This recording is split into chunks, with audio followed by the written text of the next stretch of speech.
Hello and welcome to the daily newscast within the United Countries special by First Ukraine. You can find us on the frequencies available on our website, firstua.com. I'm Victoria Zabiyan and thank you for joining us. Till 6 o'clock in the morning since yesterday's evening, terrorists fired upon outskirts of Donetsk region. It was reported by spokesperson of M sector Yaroslav Chepurny. He says that losses are very serious. We are trying to find more information now. Positions of Ukrainian army were shelled with grads under Novognativka. Chermalik, Novogregorivtsi, Prokhorovtsi, Bogdanivtsi, Lebedinski settlements were fired upon with heavy artillery. Press officer told that terrorists conduct fire as professional army. Ukrainian soldiers fired terrorists in return. Chepurny reported the details about shelling on Mariupol direction to our channel. The warehouse with terrorist ammunition was destroyed. They suffered great casualties. There were lots of killed and wounded. In terms, it caused panics among the ranks of terrorists, and there is such information that when they started to leave their positions and when they were met by a Republican Guard of separatists, the armed confrontation occurred between them. And one more information about losses in the ATO zone was reported by spokesperson of presidential administration on ATO issues, Alexander Matuzyanek. Yesterday, 7 Ukrainian soldiers were killed because of the shells. Another 13 were wounded. The biggest casualties were under Marinka village and at the Mariupol direction. Marinka settlement was fired upon during 6 hours. Tanks were used in shelling of Starogregorivka settlement. According to information of main regional police department, their pensioner was wounded by fragments of the shell. More details from the events on the front line from ATO headquarters representative. The ATO forces in Marinka were shelled several times by terrorists with mortars, infantry fighting vehicles and heavy machine guns. And yesterday at 9:30, our units in that settlement were shelled with the enemy artillery. At Artyomsk direction at 19:30, the occupants opened fire at Troitske with tank. Nearly at 21 o'clock, Ukrainian positions in Zaitsevo village were shelled with mortars and infantry fighting vehicles. In Lugansk region, pro-Russian groups threatened their attacks. During the previous day, their 3 soldiers were wounded and 2 civilians. Regional administration reports Stanitsa Luganska, Troitsky and Krymsky settlement were under the fire of terrorists. In Krymsky settlement, during the mortar fire, commander of 24th Mechanized Brigade was wounded. More too in Stanitsa Luganska settlement. 2 farmers were blown up on the tripwire between Vilkhove and Bolotene villages. 12 soldiers of armed forces of Ukraine were released from the captivity of terrorists. Today, they were passed to Ukrainian side. This information was given to our channel by Vasyl Budek, advisor of Minister of Defense of Ukraine. Irina Gerashchenko, presidential envoy for peaceful regulation of the conflict in Donbass, reported that there are such people among released soldiers who were in the captivity of terrorists for a whole year and took part in events under Ilovaisk. One of released people stayed in occupied city of Horlivka because his family lives there. The exchange with captives was started on the eve. You see the shots how it happened. In later evening, Ukrainian negotiators also passed 12 people on terrorists, but the exchange was prolonged because of the shell fire. Default would not happen. Ukraine agreed with the Committee of Private Creditors to write off 20% of debt.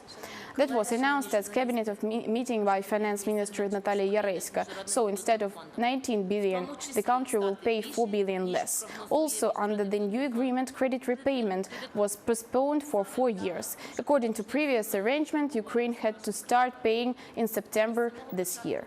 It allows us to conduct the debt remission on $4 billion. Ukraine will not pay that sum at all and will not pay interest. On the contrary, will be able to allocate money to finance the most important domains for the state. First of all, these are social expenditures and national defense of the state. These are the conditions that haven't been received by any big country, not a member of Eurozone, since 2000 year. And what is more, we release the tool that will interest investors in economic growth and encourage them to invest in the Ukrainian economy. Minsk III is not going to happen. About that, Petro Poroshenko claimed during the meeting with the President of European Commission, Jean-Claude Juncker. According to Poroshenko, it is necessary to adhere to the arrangements which were achieved earlier. New negotiations in the Norman format with the participation of Ukraine, Germany, France and Russia will take place soon. Poroshenko also said that he will continue requesting UN and EU to bring the peacekeepers. Kyiv and Brussels appealed to Moscow for refraining from holding fake elections of 19th of October and on 1st of November in Donbass, and yet to cease fire immediately, without waiting for the 1st of September, as it was agreed in Minsk earlier. I think we shouldn't wait until 1st of September.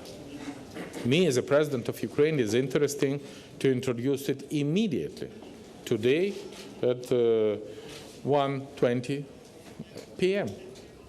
Because who knows how many lives we will pay until waiting for the 1st of September. What is the reason why we should wait 1 week? I would like to appeal again to the both sides to fulfill Minsk agreements completely, and I am primarily asking Russia about that, which is from all appearances not fulfilling its obligations. Cinema for wounded soldiers during the week films were showed the military hospitals across Ukraine. The screening was held under the frame of promotion action Acts from Your Heart, with the assistance of the International Film Festival YAS. Together with militants, our film crew was watching the movies. The Forrest Gump film, directed by Robert Zemeckis, was shown to the wounded soldiers. The organizers say that there is no coincidence that this film was chosen. We consider that there is no sense in showing patriotic films to the people wounded in ATO zones. That's why we chose Forrest Gump and other films. These people do not require education now. They need something entertaining in a light film so that they were able to relax. The soldiers say that they like the film, but they prefer to watch an Ukrainian film. I like this film very much. I watch it often. I do not know how many times I saw it. It's very pretty. It will be better if our Ukrainian actors performed. I support the idea that such people as Bogdan Stupka were here. Everyone can support. They went with films. The organizers say, for example, patients of hospitals and people concerned. It's very easy look. That is a screen that doesn't cost much. That is a film that can be found on the internet and downloaded. And it can be demonstrated. There are benches in every hospital. Otherwise, the space can be filled with chairs and this festival can be made. They went fast it almost 1 week, and it began with a film demonstration at Kharkiv Military Hospital. In addition, the Oscar film was demonstrated in Dnipropetrovsk, Mykolaiv, Odessa, and in the end in Kyiv. Ksenia Sereda, Andrei Mashliakovsky, Marisa Tomashevska. First, Ukraine. Cutting down trees in National Park Alexandria in Kyiv region is illegal, so said Kyiv ecologist Volodymyr Boreiko, who conducted the raid check. He says that this year state did not provide limits for deforestation. Park authorities say that all is done according to sanitary and health standards. Our journalists tried to figure out the situation.